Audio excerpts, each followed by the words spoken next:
We're at Parliament House and we've just had a look at the 2023 state budget.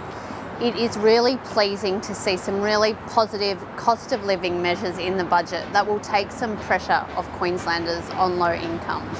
We know that currently people are struggling with power prices, increasing rent prices, and also even the cost of groceries. So it is really excellent to see significant bill relief. So every Queenslander will be getting $550 off their electricity bill, and people on low incomes are set to, in some instances, not pay for power next year.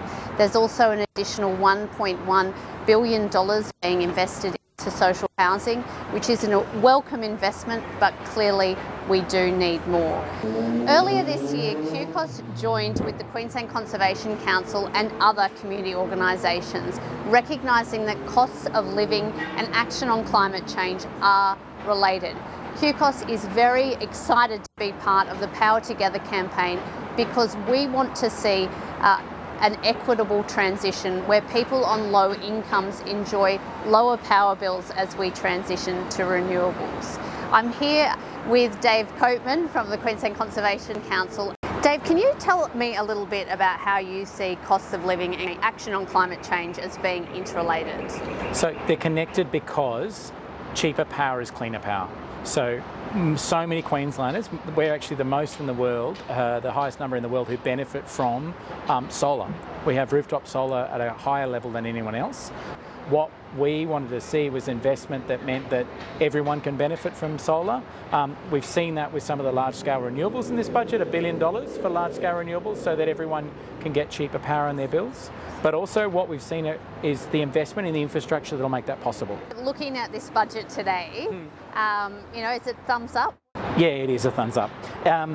We have seen the investment at the scale we need to transform our energy system to get cheaper power. It's almost $19 billion in the infrastructure. Now, that's an extraordinary amount of money from the Queensland government.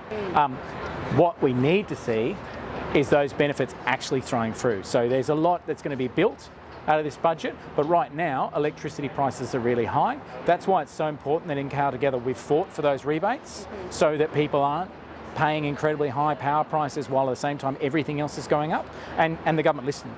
$550 for every household and more than $1,000 for vulnerable households is really significant. But eventually we want to see the long-term solution where everyone has a really low power bill because they're getting the cheapest, cleanest power in the world.